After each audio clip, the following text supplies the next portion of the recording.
अस्सलाम वालेकुम। Next topic हम स्टार्ट कर रहे हैं विच इज़ थायराइड कैंसर, और इंशाल्लाह विल ट्राई कि मैं आपको क्लिनिकली जो है वो सारे टॉपिक्स पढ़ाता रहूँ ताकि आपको आगे मेडिसिन में जाके भी आपको इन चीज़ों का आइडिया हो कि किस तरह से जो है वो क्लिनिकली पेशेंट जो है आपको प्रेजेंट करता है। थायराइड कैंसर जब भी बॉडी के अंदर होता है तो आपको पता है उसका सर्जिकल जो है वो रिमूवल होता है अनटिल अनलेस के ग्रेड 4 हो, या फिर ऐसा मतलब इतना मेटास्टेज कर जाए कि बॉडी के अदर ऑर्गन्स भी आपके इन्वॉल्व हो जाएँ। तो उस कंडीशन के अंदर हम सर्जरी से परहेज़ करते हैं अंदर ग्रेड 1-2 हो, मेटास्टेज ना हो, लिम्फ नोड्स में मेटास्टेज ना करे। फिर उसके अंदर हम ट्राई करते हैं कि हम जो है वो सर्जरी की तरफ जाएँ। वो कहते हैं typically diagnose with fine needle aspiration. हम एफएनएसी करते हैं और उसके अंदर हमें आइडिया होता है कि सेल्स जो होता है वो किस तरीके से जो है कौन से सेल्स हैं, कैंसरस सेल्स हैं, वो बढ़ रहे हैं नहीं बढ़ रहे, किस मिकदार में बढ़ रहे हैं। ट्रीटेड विद थायराइडोक्टोमी, यानी कि आपकी जो थायराइड है उसको काटना पड़ता है। कॉम्प्लिकेशन ऑफ सर्जरी, अब सबसे बात है जब आपके थायराइड को कम कर दिया जाएगा तो सबसे सी बात है उसकी कंडीशन में आपको आपके जो हार्मोन्स हैं वो क्या हो जाएंगे, कम। Include hypocalcaemia due to removal of parathyroid gland, क्योंकि आपके जो थायराइड ग्लैंड है उन्हीं के पीछे जो होता है वो आपको पैराथायराइड पड़ा होता है, ठीक है। और जब थायराइड ग्लैंड रिमूव होता है तो अल्टीमेटली आपका पैराथायराइड भी रिमूव हो जाता है। Transection of recurrent laryngeal nerve due to ligation of inferior thyroid artery, जब भी आपकी हम कट कर रहे होते हैं तो आपकी जो लेरेंजियल नर्व है उसका कट जाने का जो सा खतरा होता है, जिसकी वजह से पेशेंट को डिस्फेगिया, डिस्फोनिया और हॉर्सिनेस जैसे जो है वो सिम्टम्स जो है वो देखने को मिलते हैं। And injury to the external branch of superior laryngeal nerve during ligation of superior thyroid vascular pedicle में lead to loss of tenor usually noticeable professional voice users. Papillary carcinoma का जब भी आपके पास पेशेंट प्रेजेंट करेगा उसको कहीं ना कहीं उसने कोई रेडिएशन केमोथेरेपी के ऊपर पेशेंट होगा, ठीक है। तो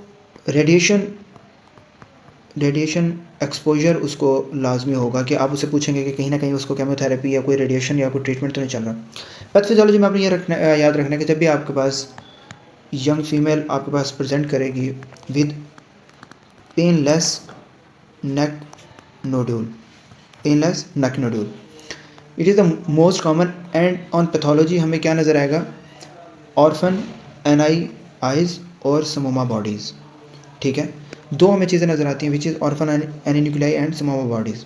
अब इसकी ये स्प्रेड कहाँ तक होते हैं, प्लस लिम्फेटिक, यानी कि young female present to you with the history of painless neck nodule, thyroid nodule include calcification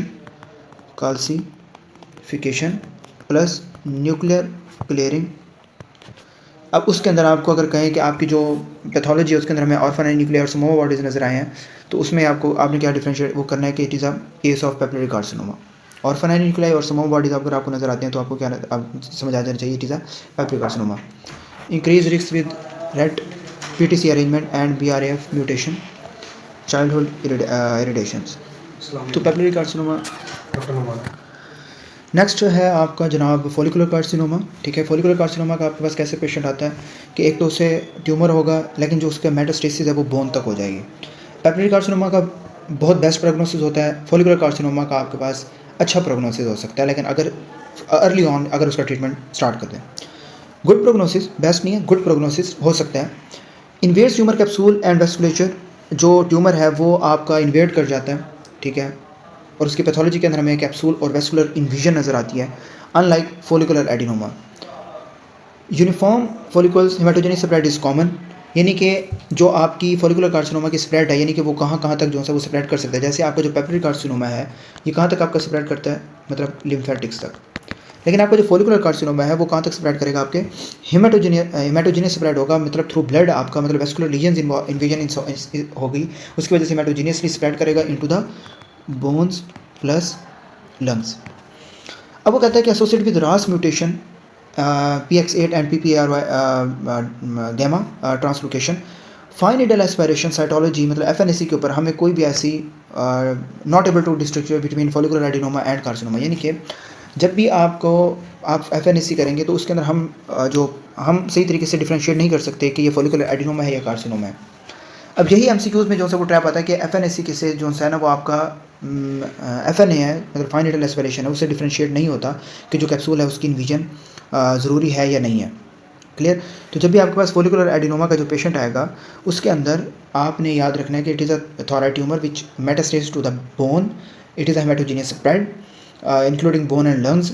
On pathology shows capsule and vascular invasion. It is a vascular follicular carcinoma. What about medullary carcinoma? मैं आपको नीचे लिख भी दूंगा. Medullary carcinoma के अंदर आपने याद रखना है कि इट इज़ अ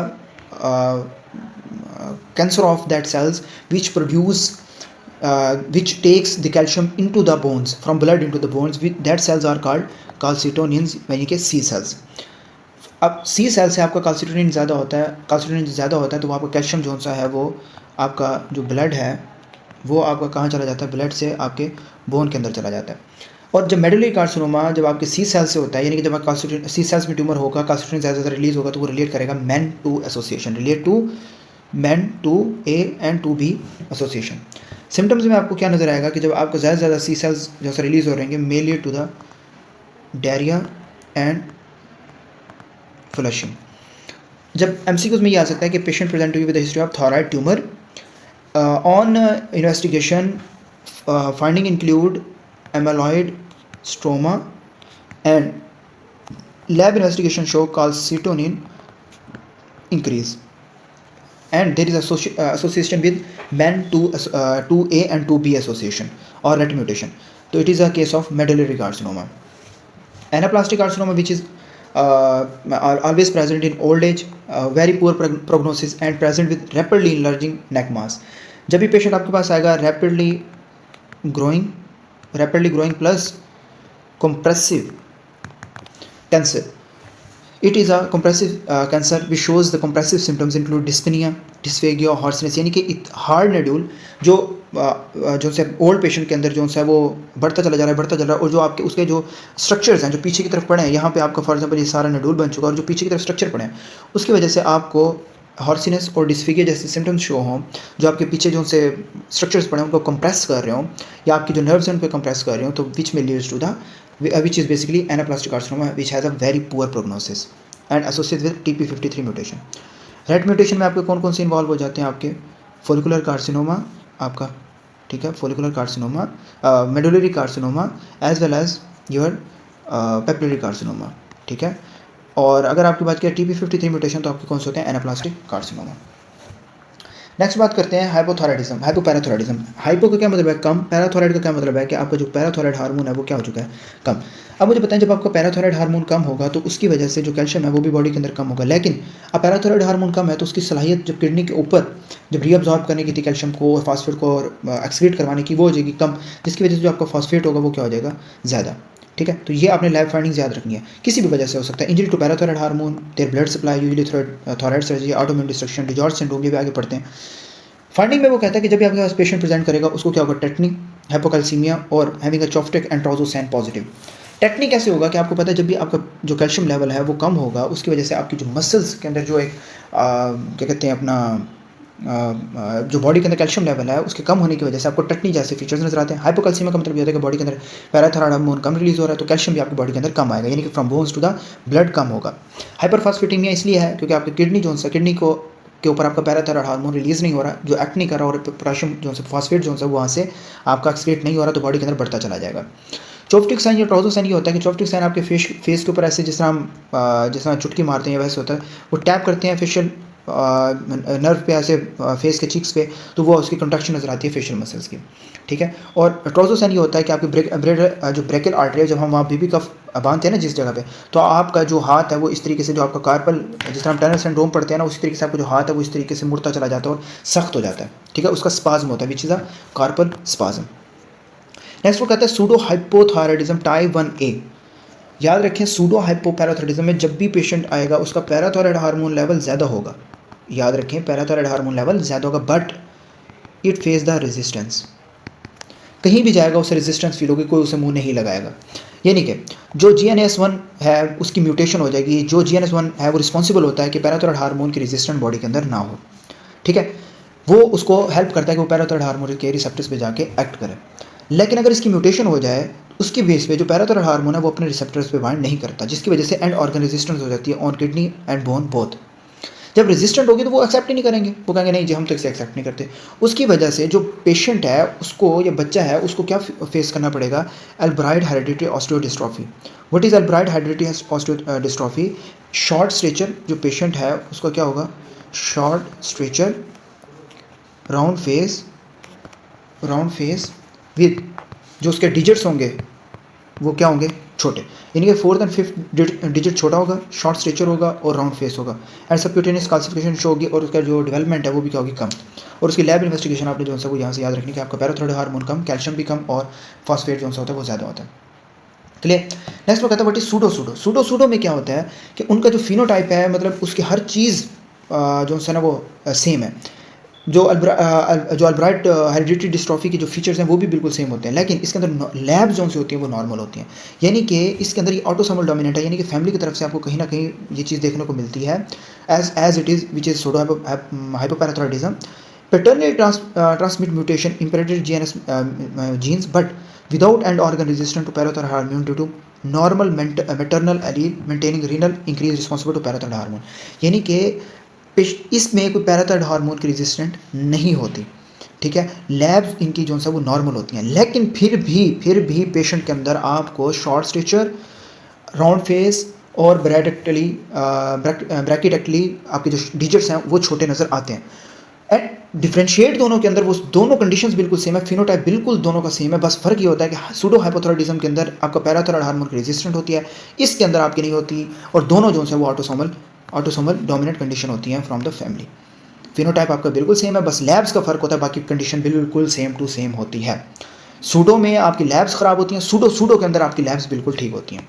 क्लियर। अब यहाँ पे ये जो है वो आप देख लीजिएगा कि किस में जो है वो लैब्स कम हो रही हैं, ज़्यादा हो रही हैं। हाइपर पैराथायरॉइडिज्म का क्या मतलब होता है कि आपका जो पैराथायरॉइड हार्मोन है वो क्या हो रहा है, ज़्यादा हो रहा है। अब किस कंडीशन की वजह से ज़्यादा हो रहा है वो हमने देखना है। पहले बात करते हैं व्हाट इज प्राइमरी हाइपरपैराथायरॉइडिज्म। ये लाइन तो आपने कभी नहीं बोली ना, usually due to parathyroid adenoma और हाइपरप्लेजिया। ये लाइन बड़ी इंपॉर्टेंट है कि प्राइमरी हाइपरपैराथायरॉइडिज्म का सबसे इंपॉर्टेंट फीचर ये है कि आपका जो पैराथायरॉइड ग्लैंड है उसी का जो है वो क्या होना स्टार्ट हो जाए, एडिनोमा होना स्टार्ट हो जाए, या उसके जो सेल्स हैं वो बढ़ना स्टार्ट हो जाए। वो सेल्स बढ़ना स्टार्ट होते हैं तो उसकी वजह से आपको जो पैराथायरॉइड हार्मोन का लेवल ऑफ बॉडी के अंदर ज़्यादा हो जाता है। पेशेंट जब आपके पास प्रेजेंट करता है तो उसकी लैब्स क्या शो कर रही होती है कि पैराथायरॉइड हार्मोन ज़्यादा है, तो उसकी वजह से जो कैल्शियम है वो भी बॉडी के अंदर ज़्यादा होगा, और फॉस्फेट जोन सा होता है वो क्या हो जाता है, बॉडी के अंदर कम हो जाता है। अब एसोसिएटेड जो सिम्टम्स होते हैं हमने वो देखने हैं कि पेशेंट के अंदर, अब देखिए आप कहेंगे यार ये तो बिल्कुल ठीक है कि पैराथायरॉइड हार्मोन ज़्यादा है तो कैल्शियम भी रिलीज हो रहा है, लेकिन वो यहाँ पे नॉर्मल लैब वैल्यूज़ को शो नहीं कर रहा, बहुत ज़्यादा हो रहा है, यानी कि कैल्शियम बहुत ज़्यादा हो रहे हैं। तो आपके माइंड में क्या आता है कि जब कैल्शियम ज़्यादा होंगे तो क्या स्टोन्स बनने के चांसेस नहीं होंगे, कैल्शियम के स्टोन्स बनने के चांसेस ज़्यादा नहीं होंगे। इसके अंदर फिर क्या होता है कि ज़्यादा कैल्शियम होता है, उसकी वजह से जब आपका कैल्शियम यूरिन की तरफ जाता है तो उसमें आपका थ्रो किडनी जब वो ज़्यादा रीअब्जॉर्ब हो रहा था तो इट में leads to the renal stones. अब 4 कंडीशंस होती हैं, stones, bones, groans and thrones. Stones का क्या मतलब है, किडनी के अंदर स्टोन्स हो जाना। अब ज़्यादा पैराथायरॉइड हार्मोन रिलीज़ हो रहा है तो ये आपके बोन से कैल्शियम को कहाँ पे लेके आ रहा है, आपके ब्लड के अंदर। बोन क्या हो जाएंगे, वीक होना स्टार्ट हो जाएंगे, यानी कि बोन पेन होना स्टार्ट हो जाएंगे।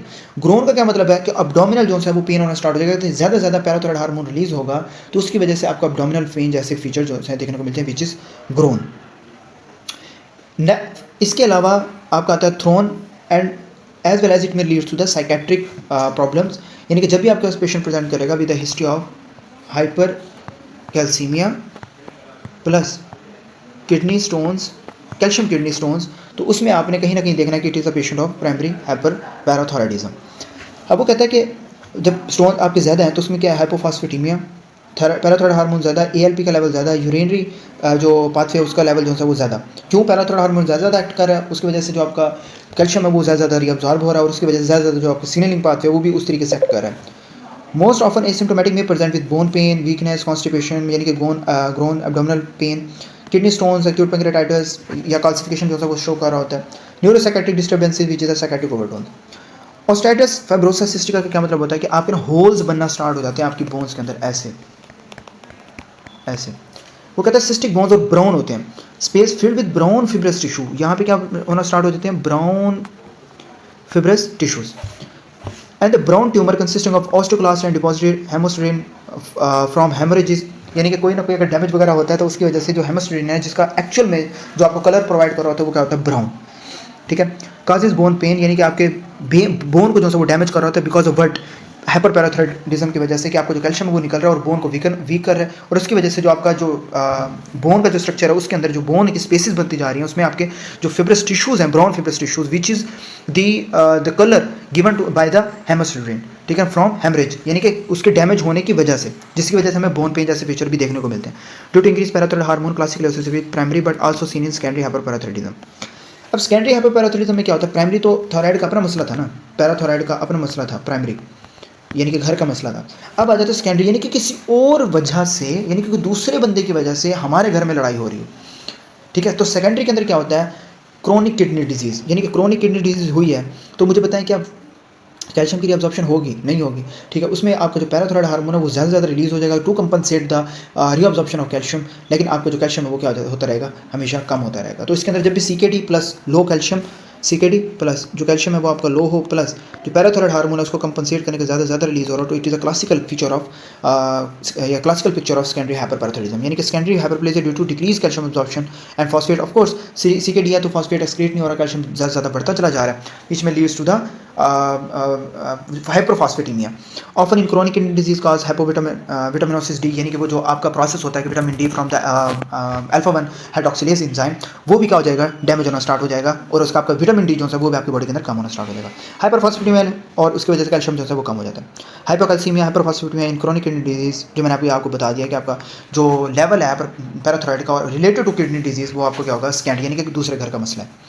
टर्शरी का क्या मतलब होता है कि ऐसी कंडीशन जिसमें एक चीज़ है वो प्रोलॉन्ग चलती जा रही है, यानी कि लॉन्ग CKD और लॉन्ग यानी ऑटोम्यून पैराथायरॉयड हार्मोन, इन दोनों की वजह से लॉन्ग CKD हो या ऑटोम्यून की कंडीशन हो, पैराथायरॉयड हार्मोन पे जो एक्ट करे उसकी वजह से जो है वो टर्शरी हो सकता है। तो इसके अंदर जो आपका कैल्शियम है वो बहुत ज़्यादा हो जाता है, ठीक है। अगर पेशेंट की ये हिस्ट्री है कि उसे क्रोनिक किडनी डिजीज़ है, प्लस उसका जो कैल्शियम है वो कम है, और उसका जो फॉस्फेट है वो ज़्यादा है, और उसका जो पैराथायरॉयड हार्मोन है वो क्या है, ज़्यादा, इसकी पिक्चर बताएं, और CKD प्लस जो कैल्शियम है वो ज़्यादा है, और पैराथायरॉयड हार्मोन है वो भी ज़्यादा है, और आपका जो फॉस्फेट लेवल है वो क्या है, कंप्रोमाइज्ड है उसके अंदर, ठीक है ना। इसके अंदर आप क्लिनिकल पिक्चर क्या होगी दोनों के अंदर, तो याद रखें ये आपका सेकेंडरी है और ये आपका टर्शरी है। क्यों, क्योंकि जब आपकी CKD बिल्कुल प्रोलॉन्ग हो जाएगी, बिल्कुल अनरिएक्टिव हो जाएगी, उसके अंदर आपका ऑटोनोमिस होगी, तो उसके अंदर हाइपर पैराथायरॉयडिज्म होगा, और हाइपर पैराथायरॉयडिज्म जो है वो रिजल्ट करता है एंड स्टेज रीनल डिजीज़ को, जिसमें आपका 2 टाइम जब पैराथायरॉयड हार्मोन रिलीज़ हो रहा होता है तो उसमें कैल्शियम भी रिलीज़ होता है। अच्छा, उसके बाद आ जाता है आपका फेमिलियल हाइपोकैल्सियूरिक हाइपरकैलेसीमिया। अब फेमिलियल हाइपोकैल्सियूरिक का क्या मतलब है कि आपकी बॉडी के अंदर जो कैल्शियम है वो ज़्यादा है, बट आपका हाइपोकैल्सियूरिक यानी कि यूरिन के अंदर कैल्शियम है वो बड़ा कम है, एंड हाइपरकैल्सीमिया यानी कि कैल्शियम जो बॉडी के अंदर है वो क्या है, ज़्यादा है। वो कहते हैं ऑटोसोमल डोमिनेंट डिजीज़ है जिसके अंदर आपका जो कैल्शियम सेंसिंग रिसेप्टर्स हैं वो क्या डिफेक्ट हो चुके हैं। डिफेक्ट्स है G coupled calcium sensing receptor in multiple tissues, for example parathyroid या kidney. Higher than normal calcium level required to suppress the parathyroid hormone, excessive renal calcium reabsorption, mild hypercalcemia and hypocalciuria with normal to increase parathyroid hormone level। यानी कि जब भी आपका याद रखें differentiate करना है कि हाइपर पैराथायरॉयडिज्म है उसके अंदर आपका यूरिन जो होता है वो कैल्शियम, यूरिन जो कैल्शियम है वो क्या होता है, ज़्यादा होता है। लेकिन अगर आपको हाइपोकैल्सियूरिक और हाइपर कैल्सीमिया जो वो होता है हाइपोकैल्सियूरिक हाइपर कैल्सीमिया, तो उसके अंदर आपका जो यूरिन कैल्शियम है वो क्या होगा, कम होगा। अब जब भी आपके पास फेमिलियल हाइपोकैल्सियूरिक हाइपरकैल्सीमिया का पेशेंट आपको प्रेजेंट करेगा तो उसकी क्या हिस्ट्री होगी कि उसके बॉडी के अंदर जो कैल्शियम है, यानी कि उसकी बॉडी के अंदर जो कैल्शियम है वो क्या होगा, ज़्यादा होगा, लेकिन उसकी यूरिन के अंदर जो कैल्शियम है वो क्या होगा, बहुत ज़्यादा कम हो रहा होगा, विच बिकॉज ऑफ जो इसके अंदर जो सेंसिंग रिसेप्टर्स हैं वो क्या हो जाते हैं, डैमेज हो जाते हैं, और too much of the calcium जो है वो बॉडी के अंदर जो होता है वो पाया जाता है, ठीक है। It is autosomal dominant disease, इसलिए डिफरेंशिएट करते हैं कि पैराथायरॉयड हार्मोन के अंदर कोई सेंसिंग रिसेप्टर डैमेज नहीं होता, बस पैराथायरॉयड हार्मोन जो है वो ज़्यादा पैराथायरॉयड हार्मोन रिलीज कर रहा होता है एडिनोमा की वजह से, तो इसलिए कैल्शियम यूरिन के अंदर जाता है। लेकिन इसके अंदर जो है और उसके अंदर फिर वो मल्टीपल और चीज़ें आ जाती हैं कि कैल्शियम हमें किडनी स्टोन्स देखने को मिल रहे होते हैं, पेन वगैरह देखने को मिलते हैं, लेकिन इसके अंदर हमारा कैल्शियम रिलीज ही नहीं हो रहा होता यूरिन से ना, तो इस वजह से इसके अंदर हमें कैल्शियम बॉडी के अंदर ज़्यादा नजर आता है, लेकिन यूरिन के अंदर हमें जीरो नजर आ रहा होता है। एंड समटाइम इट में डिस्टर्ब, अगर आप यूरिन कंप्लीट एग्जामिनेशन इंजेक्शन करवाएं तो फिर उसके बाद आपको लाजमी पैराथायरॉयड हार्मोन की तरफ हमें सोचना चाहिए कि क्या हमारी बॉडी के अंदर सीरम कैल्शियम कैसा जा रहा है, और जो यूरिन के अंदर जो सी एग्जामिनेशन है उनके अंदर जो है वो डिफ्रेंशिएट करने